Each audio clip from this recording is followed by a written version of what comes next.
They're deities, but like, don't just stay in your lane, right? You're a god, but you're only really responsible for the harvest, or you're only responsible for looking after the moon. And they all become a bit like sort of, assistant to the regional manager.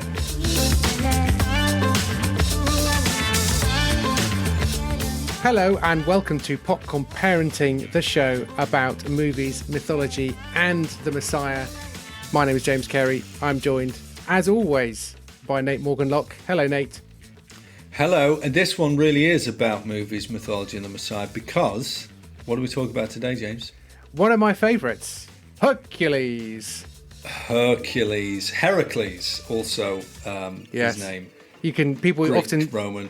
People like to say Heracles to make it sound like they know classics. Well, let me just give you a few cold hard facts. This is another one of those movies by Clements and Musker. Now, Ron Clements and John Musker also gave us The Little Mermaid and Aladdin, which I probably like even more than Hercules. Treasure Planet, which I've not seen. The Princess and the Frog, also not seen. And Moana, which we have discussed and found wanting. But to be honest, Hercules is justification for a career in itself because it's really funny. And so, it is very funny. Yeah. More of that in a moment. It includes the vocal stylings of Tate Donovan, who is not actually that well known when it comes down to it, but he was in The OC and Damages, which is one of my favourite dramas of recent years. And it also has the vocal stylings of Danny DeVito and James Woods, who's got to be one of the best Disney baddies of all time. And it's a stellar performance. Really good. And Rip Torn turns up as well as the voice of Zeus. And the movie cost $85 million of your $1997, and it made $252 million of your $1997 and has presumably made a ton of money ever since. And actually, that's one of the slight themes of the movie that comes up is Hercules himself becomes a merchandisable star. And there's a Hercules store. And at one time, the baddies' henchmen are wearing Herc shoes and drinking a Herc shake. Herc. Yeah, and when he's slurping it and then he goes, thirsty? It's a lovely little moment. So yeah, those are the cold hard facts. In a world, Nate.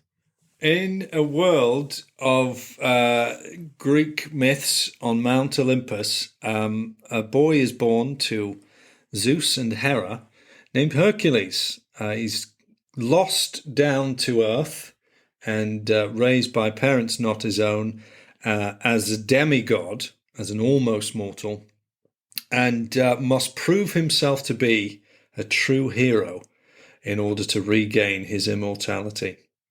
Yeah. That's basically the plot of the film. But it is not actually the plot of any really recognizable story of Heracles, or any other Cles of Greek mythology. This is a hybrid. This is a composite. Yeah. They've taken one bit of one car and stuck it onto another bit of another car. That's a thing, isn't it? It's called a cut and shut. It is a mongrel. It is a composite. It is put together from all sorts of different parts and smoothed over by Disney. It's been Disneyfied. Yeah. And arguably, it's retained the names of the Greeks, but it's lost all of the forms, really. But nonetheless, on Popcorn Parenting, we take films as they are, on their own terms. Yeah. And so I think it is definitely a film worth looking at, not least because it is this kind of composite story which pulls in all these different themes, even if it's not entirely faithful to Hesiod's version of... That may be true, but there is no canon for these stories. There is no authorized version of these myths and legends. But this is the thing with... You get exactly the same thing with comic books.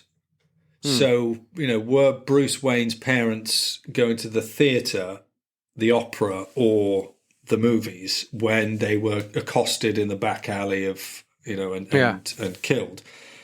And in one sense, part of the fun of this kind of mythological thing is that you get to retell and adapt various sorts of bits. So my kids have been reading books about mythology from a very young age, I must say. So we were watching it last night, and my son just went, "Hold on, there's only 5 muses. There's 9. There's actually 9." Okay. And I was like, "Oh, that's an interesting point to bring up." So what it sort of does, and you get this again with when people watch Marvel films or whatever it is, you go, "Oh, is that actually what happens in the books or in the comics?" And so it introduces your children. This is a slightly weird reason to watch a film, but it introduces your children to the world of text criticism and biblical scholarship. Because whenever you're watching a nativity play or hearing someone tell the Easter story, you at some point get to go, "Hold on, is that actually in the text?" And then you can sort of scrabble around in your Bible and find the actual thing and go, "Oh, yeah, there wasn't actually a mention of there being 3 kings," or whatever it is.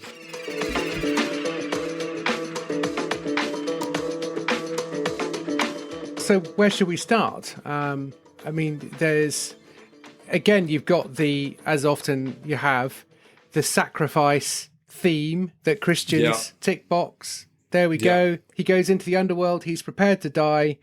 And in so doing, saves the day, saves the dame, and becomes immortal.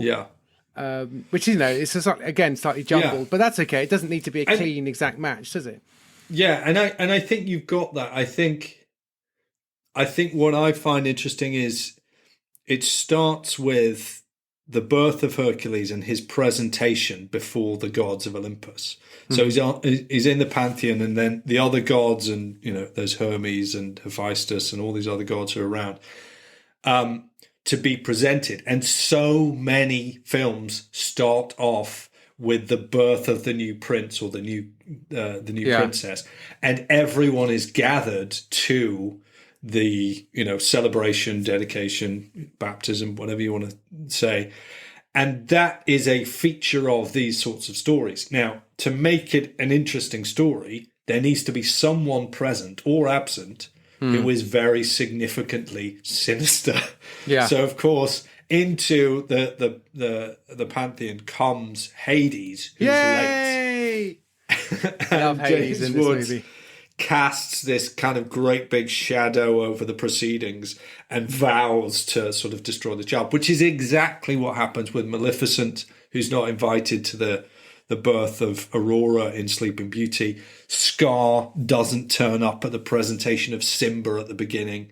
I watched Bambi the other day, and that actually begins with the birth of Bambi, and all the creatures of the forest gather together to see the new prince. Except the hunter, who's like, "I wasn't invited, but I'm going to kill this thing." Yeah, exactly. So the beginning part of a story with this, the presentation of the newborn king. Yeah.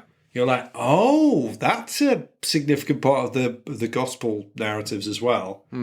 And who is it who is not invited or distressed by the birth of this king in the Gospels? It's Herod.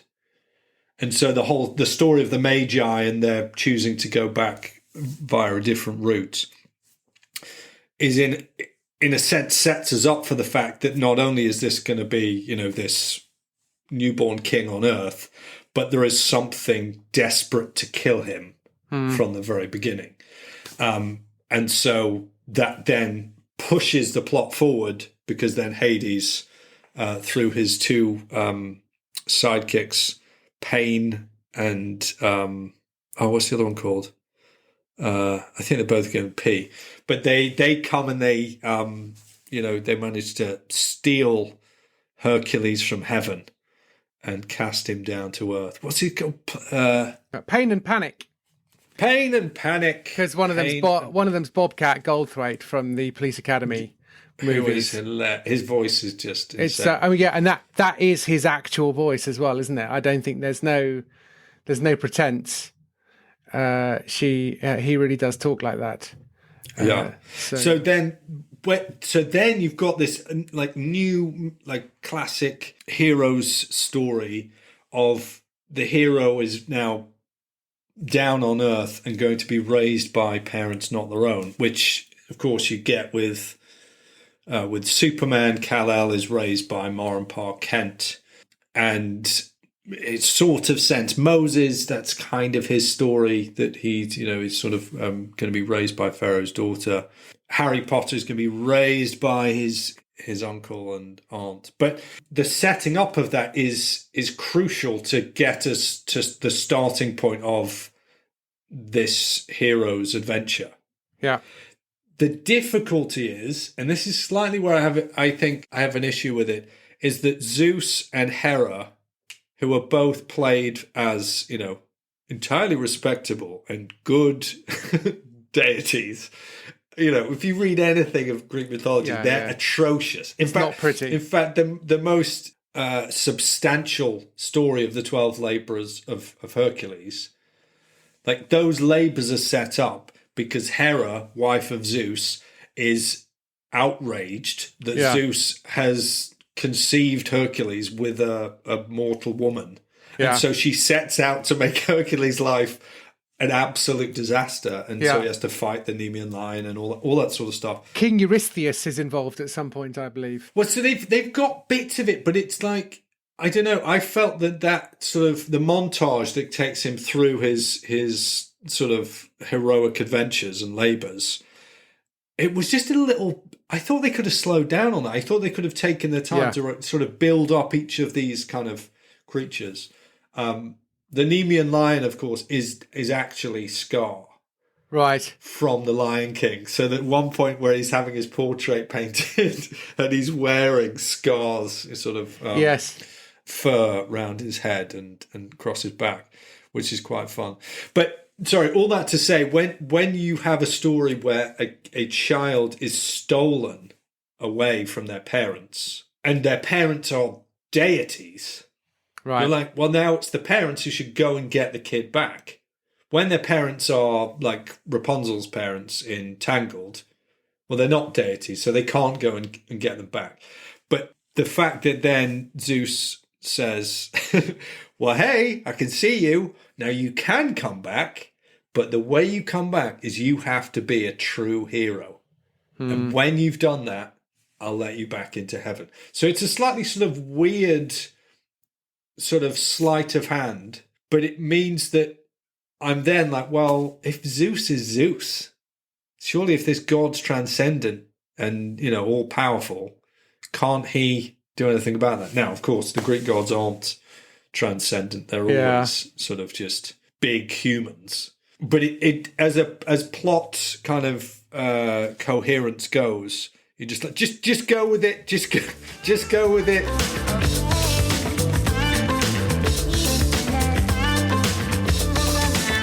If your kids are Christian or will call themselves Christian, I think in a way they have quite a hard time imagining these limited gods like you're talking about. The idea that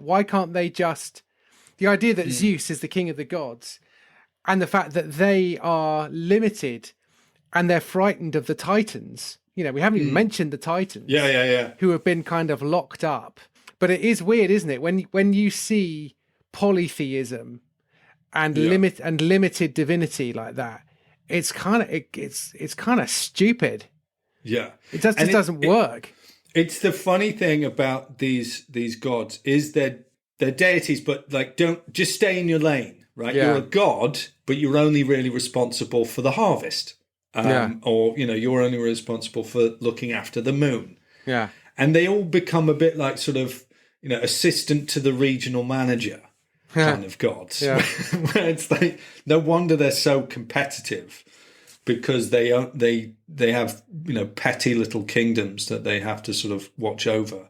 And from a Christian point of view, people do try and draw links between Zeus and God the Father. And obviously you're going to want to try and draw links between Hercules and Jesus. And there are some little similarities there. But as you say, if our children have been raised within the church and studying the Bible, our idea of what it means to be God is so utterly different from this kind of. It's basically he's just a big king in the sky. Yeah. It's like, well, he sort of is, but he's sort of totally different from that as well. I guess the other thing that's flipped over as well is the fact that we've got a hero who is a strong guy, who is basically a superhero, and he doesn't really have any flaws. And so actually normally the Pixar route and the underdog route, basically, isn't it, is normally the guy who's not up to much, the girl who nobody really looked at twice, they turn out to be boom, boom, boom. Whereas with this, he's the kind of supercharged superhero. Yeah. Again, a bit like Superman, I suppose, but... Yeah, and I think one of the things about the way they play Hercules in this is he's just a little bit... he's slightly dim, really. Yeah. So he's powerful and he can take on the Hydra and he can, rescue those boys from the rocks. When that's another funny line when they shout, "Someone call IXII." They're like, that's very funny. Yeah. But, of course, Roman. Yes, exactly. Yeah. So Hercules has got this strength and this power and this agility, and he's a great warrior. But he's a bit sort of simple. Yeah. He doesn't really understand kind of what's going on. And in one sense, his journey of discovery, or what he learns through the process, is just to become a little bit more, have more wisdom. Yeah. He learns a wisdom as he sort of pursues Meg and as he sort of faces these challenges. Yeah.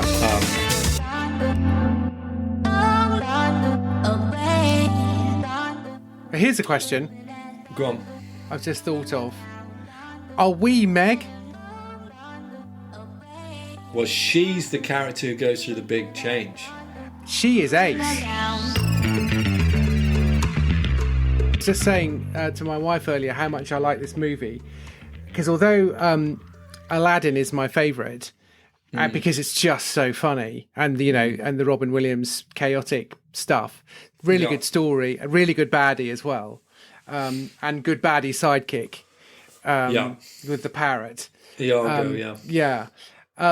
Whereas in this one, the script is really, really good, and there's that bit where Meg says, she clicks her fingers and says, I could see through that in a Peloponnesian minute. And it's just like, why did you say Peloponnesian minute? You could have just said, I could see through that in a second or a minute. And she decided to make it. Yeah. And when she kind of meets him for the first time and she leaves him, she says, anyway, cheers, Herc. It's been a real slice, or something like that.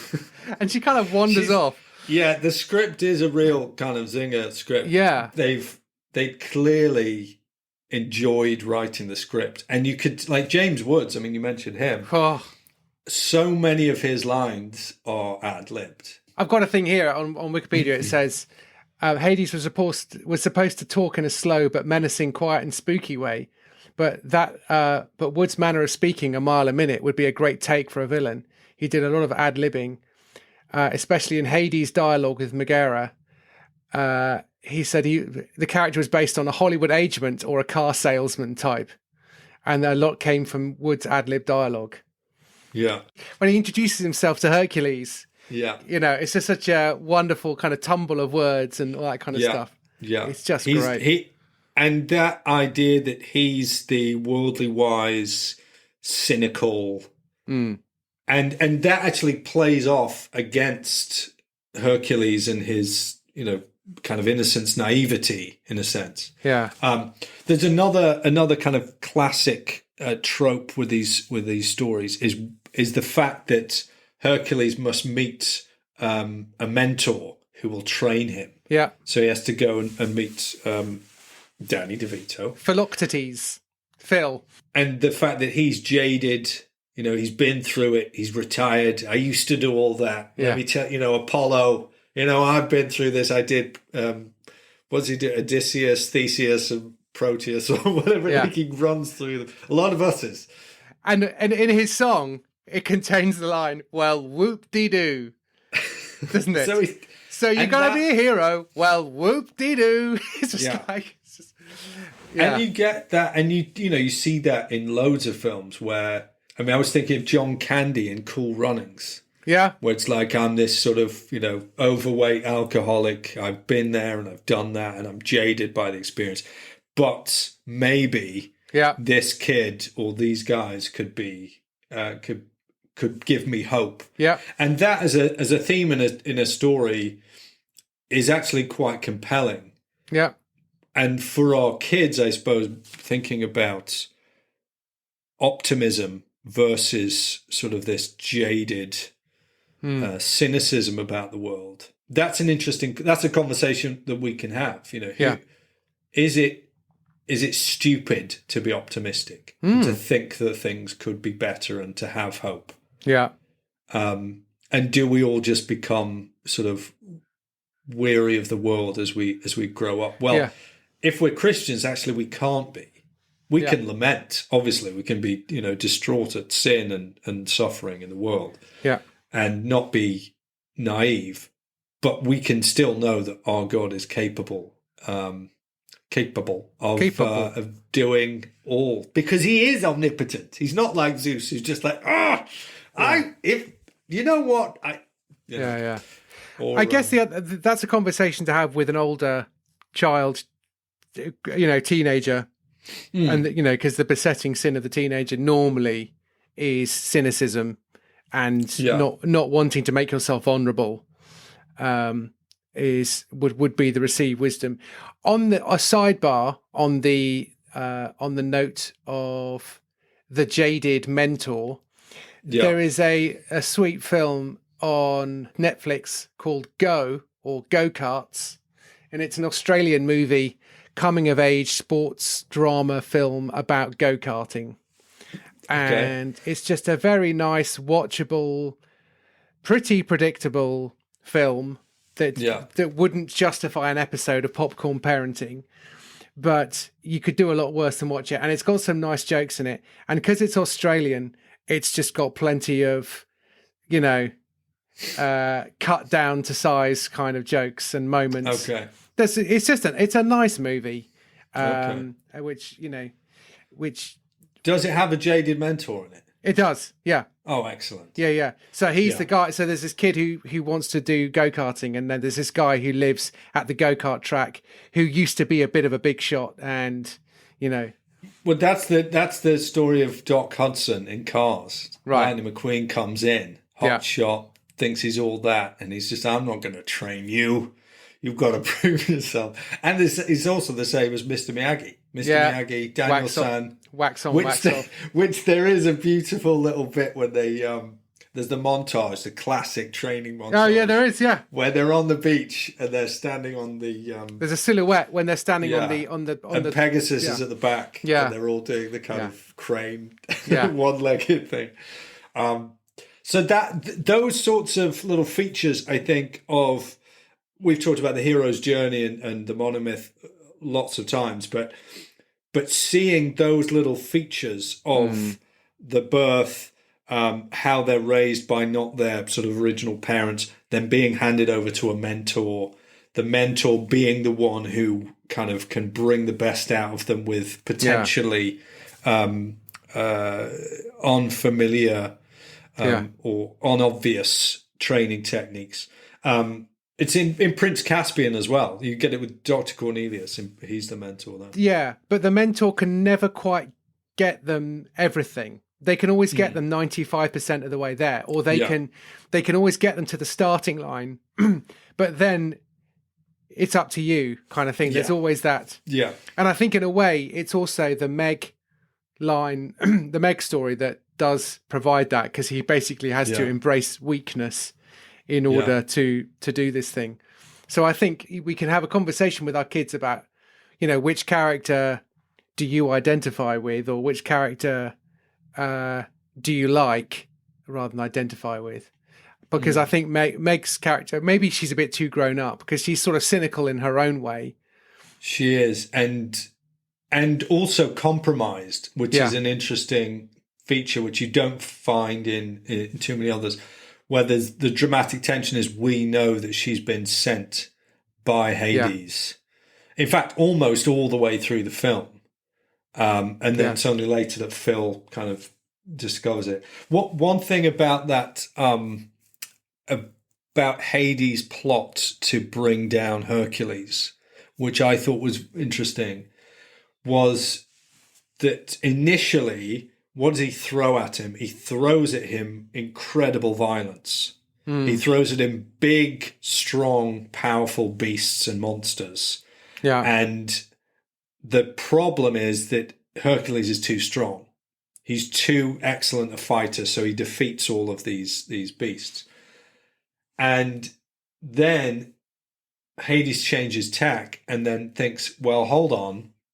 He's too strong for me to get him this way. It's not a case of beating him in a sort of fist fight. Yeah. I'm going to tap him at his weakness, which may be temptation.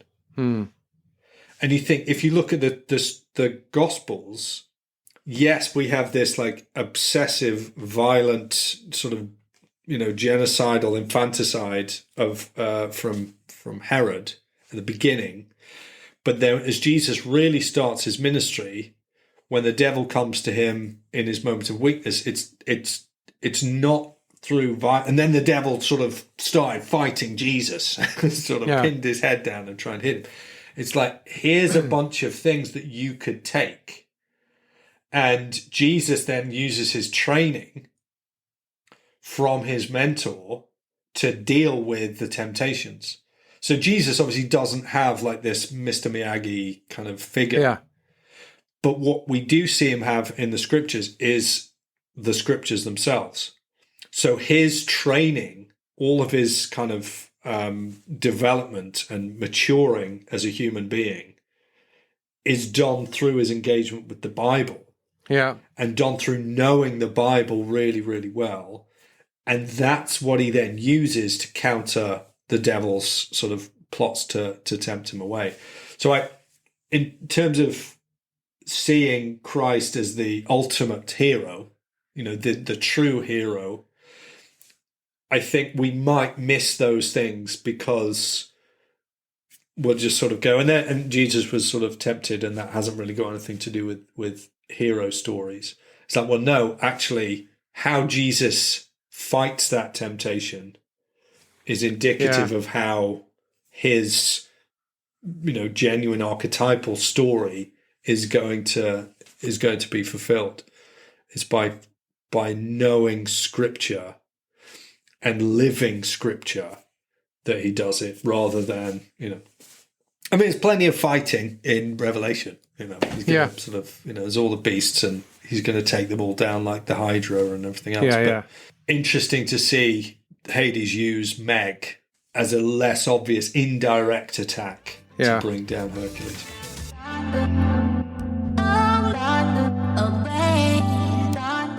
One thing we have to sort of say is that the story asks the question, what does it mean to be a true hero? Yeah. So it's going to provoke a question of, when Hercules had killed all these beasts and monsters and creatures and become incredibly famous, surely he was a hero. And yet, despite the fact he's got all this merchandising, when he goes to speak to Zeus, Zeus says to him, well, no, that's not what a true hero is. You need to prove yourself as a true hero. So now we're going, well, what does it mean to be a true hero? What does a true hero look like? And interestingly, the fact that you have, I think, 3 different moments of self-sacrifice in the last 5 minutes. You've got Meg sacrificing herself you've got Hercules giving up his strength for Meg. You've got Meg jumping in front of a pillar for Hercules. You've then got Hercules diving into the underworld to sacrifice himself for her. And then at the final bit, when he's been given immortality and he's radiant, exalted Hercules, and he's about to go up the steps to the top of the Mount Olympus, he looks down, it's like, oh, well, Meg's immortal. Well, sorry, Meg is mortal. So I'd rather actually just live a mortal life with her on Earth. And then Zeus and Hera are just like, I guess you better had. And you're a bit like, so what was the point of this whole story then? Yeah. Like he basically got the girl, but all the other stuff was a bit weird. The key thing is, and you said this before with Are We Meg? Meg is the one who changes direction most significantly.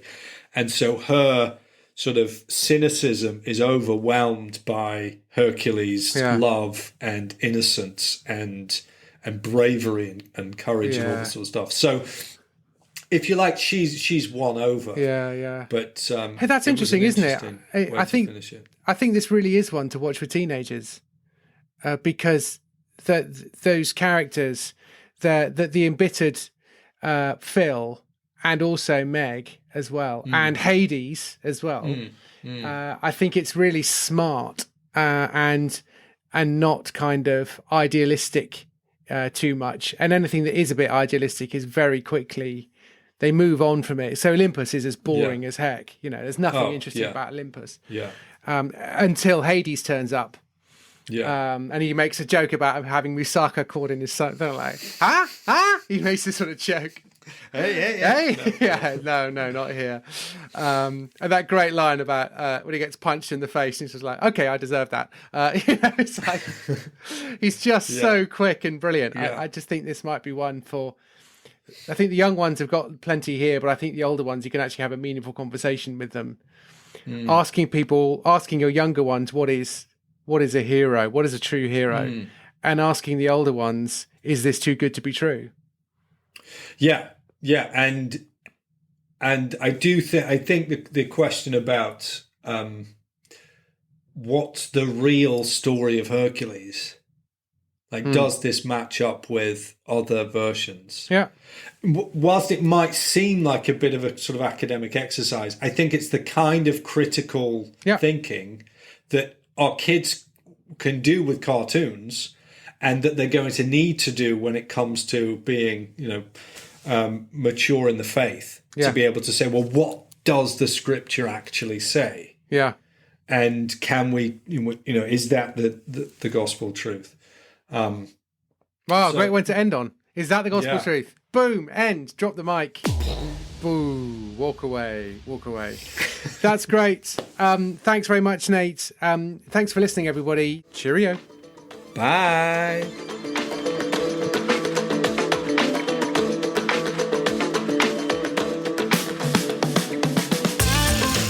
And we really enjoyed watching it together as a family. Not least the bit when they go to Thebes, or the Big Olive, as they call it, which is obviously supposed to be New York, because Danny DeVito, playing Phil, the satyr, steps out into the street, and then there's this chariot that comes past and nearly knocks him over. He's like, I'm walking here! And what was brilliant for us as a family is that we spent a weekend in New York staying in a friend's apartment a couple of years ago. And on the first morning we went out, we were going to go and see some sights and hang out in Central Park. And as we got to whatever it was, 8th Street or whatever it was, literally that thing happened where this woman was turning and this guy was in the middle of the street. He's like, this is New York, lady, I'm walking here. And we were all just like, are we in a movie? Yeah. Is this literally quintessential? Are we in a film right now? Yeah. That's New York in one speech.